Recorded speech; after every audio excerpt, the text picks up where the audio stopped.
Molweni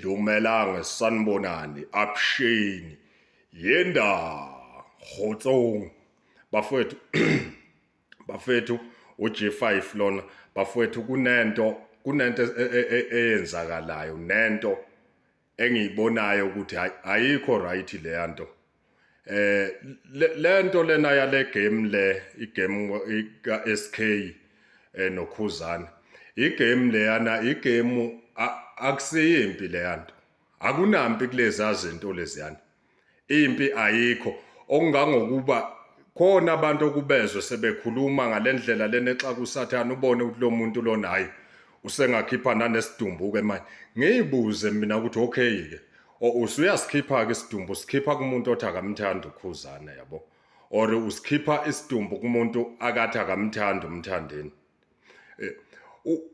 inhloso yakho ukuthi uzokhipha leso sidumbu usikhipha ndlelane yini usizakalaphi wena ngoba phela kuyaziwa makusuke kukhulunywa ngoKhuzana ngeke lingabibikho igama likaMthandeni yabo lento ifana nani makuzokhulunywa ngeReal Madrid kuzokhulunywa ngeBarcelona kukhulunywa ngeChiefs kufanelekile ukuthi kukhulunywe ngePirate ngezimo zokuthi ibona abantu abavelele labo kuyibona abantu abaphezulu yabo okuyibona abantu abaphezulu manje ngendlela abafethu abake benze ngayo ngeke ngibuke lapha ama comment omunye umuntu evele ezokukhomentela into ongezukuyizwa ekutshele ukuthi hayi wena kufuneka uthole uhlamvu iwena ebabale futhi abantu okumele bedutshulwe ngiyibuzeke mina ukuthi okay masakungenzeka ke sekuthiwa bayadutshulwa ke labantu or kudutshulwa oyedwa njengoba ukufa sihamba nakho nje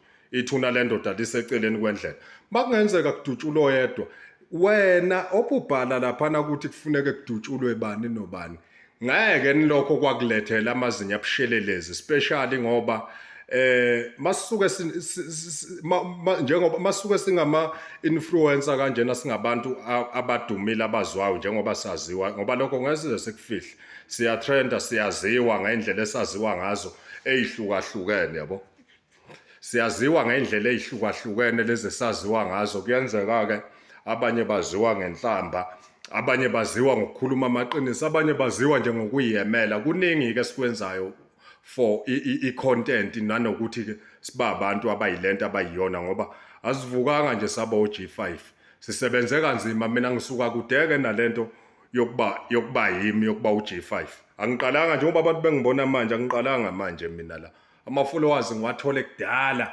mina kuye kwaduma ivoice yami ngingaziwa kwaduma nje ivoice yami baningi abantu abayaziyo ngumuntu obukeka ozwakale ekhuluma samuntu othwele kwakuyimina loyo noma ke babe sebekudukisa abanye sebesebenzisa umgijimi ngangingamazi ngamuzwa lapho kuthiwa kunomuntu abathi umgijimi yabo no Big Zulu kwabe sekuthiwa yibona abantu abakhulumayo lapha besukelwa ingekho leyo nto kuyimina obekade ebhizi ekhuluma lapha ekhuluma lezi zinto ayikhuluma ngikhandela icontent yabo manje abafowethu ngendlela asebenza ngayo sebenza lento ibe personal sekumele manje kuliwe engiyibuza khona okay ke uyalwa noG5 uyamdubula uG5 unomndeni wakho and lapho khona uhlala nabantu abamaziyo uG5 wena usuzoba safety kangakanani ke wena angithi usubulela uG5 mawubuzwa futhi ukuthi uG5 umbulalelana hayi ukhuluma kabi ngoSK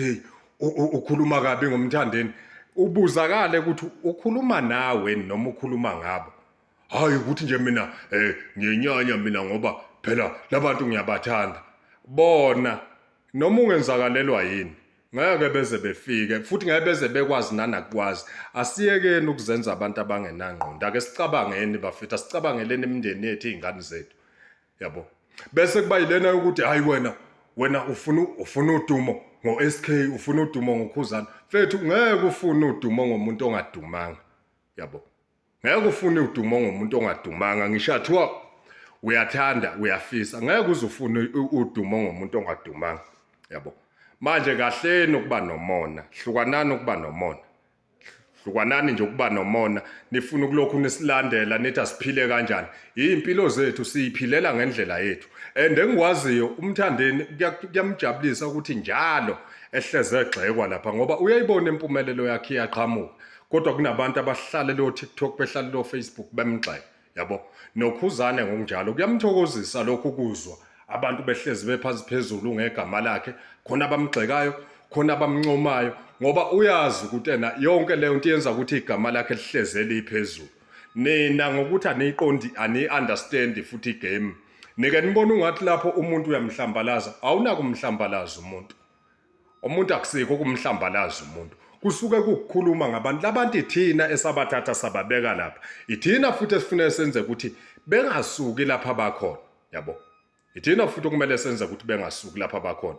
Manje hlukanani nokuba personal, hlukanani ngokufuna ukubulala abantu nibabulalele izinto ayingekho. Yabo. Iyeke nento ukuthi kusatshiswane ngizombulala la. Ngoba makukanjalo uzofika ubulale uG5.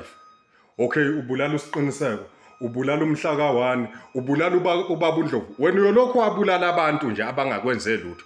Mase kuza abantu ke sebezobhekana nomndeni wakho. Umndeni wakho uyobusa uvikela kanjani usakwazi ukuhamba ubulala abantu. Wena ke ngokubulala kwakho uthola malini? Uhola malini? Bafethu ayikho right le yanto. Ayikho right le yanto ngiyikhulumela ngoba ngiyabona ukuthi ayigame ni understand. And umuntu ongayi-understand igame umuntu ofika manje. Thina sasigudla nomyeza. Umyeza wayewuthela ke usawoti esilondeni lo yamuntu. Wayewuthela umyeza usawoti esilondeni. Nalomfana ababembiza wayibiza ngebhova ngazi mthandeni kwasha kwacima. Abantu ababethela inakho esilondeni, usawoti esilondeni. Kodwa kukazi kuthiwa bafuneke bebulawe ngokuthini ngokuthi igame babeyazi igame nanabantu ababephethe igame ngalesi sikhathi babeyazi. Bafethe egamini ngeke kube yilevel kulinganwe. Akulinganwe egamini kuba nama level. Mayisuke phezulu ukhuzana usuke phezulu igame isuke emvuna. Akumele ukuthi sekumele silwise abantu bakhe. Mayisuke phezulu umthandeni igame isuke emvuna. Akumele ukuthi sekumele kulwise abantu bakhe. Thina okwethu yikho ukuthi nasixoxe ngalento ukuhlaziya sibeke imbono engafani. Ngoba yonke into esuke siyikhuluma nginayo isho ukuthi sisuke singenalo iqiniso layo. Yabo. Iqiniso laziwa yibo labantu okuyibona abenza lo msebenzi lona. Manje hlukanani bafethu, hlukanani nokuthatha izinto einganinikeza imali. Akubhadala ukubulala umunye umuntu. Umbulalela into engekho. Inhlamba akunankinga inhlamba kungathukwana ngoba kwesinye isikhathi siyathukana. Uthuka umuntu awumazi. Mawusudibana naye ubone ukuthi na wawudlala ngomsila webhubesi la. Kodwa ke mina ngesingame esayidini lami. Akekho mina umuntu engamzondela ukuthi uzonda umthandeni. Even nanomuntu engamzondela ukuthi uzonda ukhuzana akekho ngoba labo bantu abangazi ngilala ngidleni. Yabo. Ukukhuluma nje ngoba siyayikhulumela. Yabo. Ukuthi kusenomuntu esengathi hayi wena ungijwayela kabi ngokuthi na wathi. Hayi. And okunye kufanele ukunderstand. Mawusuku uzodibana nami njengoba ngu-J5. Udibana nolanga lapha uAyanda. Uzobona ukuthi ayikho yonke lento lapha ku TikTok. Kodwa mangisuke ngilapha ku TikTok ngisuke ngisebenzisa ngipusha ibrand kabani ka J5. Ngisuke ngipusha ibrand ka J5. Ukuthi ngiyiphusha kanjani nani angithuki umuntu ngiyakhuluma nje lokho engikukhulumayo. Wena mawubona ukuthi uyahlambalazeka broker uG5 uphume kuyena. Broker uG5 uphume kuyena. Yabo. Ngoba kuphela akumele uphazanyiswe uG5 wena enjabulweni yakho njengoba noG5 kungamele ephazanyiswe uwe. Yabo. Lento ngiyikhuluma ukuthi iyanginyanyisa, ngidina kakhulu kabi lento. Lento lena i-social media inenza ukuthi nicabange ngendlela encane, nicabange kancane umuntu kuvela ukucabanga kwakhe. Umuntu akanqeni ukumenshina lapha ethi na wena sibanibani nosibanibani funeke nithole uhlamvu. Makwenzeka eselithola omunye lapha engadutshulwa uwena and akuhlangene naleyo nto leyo. Mayise zokulanda amaphoyisa kuzoba ungathi ayakusukela. Noma mase bekubulala kuzoba ungathi bakusukela. Bafethu igame ake siyi-understand igame. Akuliwa la, kuyadlalwa. Asiholi lutho ngalento esiyenzayo. and akekho umuntu ongabhidliza igama likaMthandeni, likhulu kabi, kade lakhandwa ibrand eqinile le. Akekho futhi umuntu ongabhidliza igama likaKhuzani, ibrand eqinile leyana.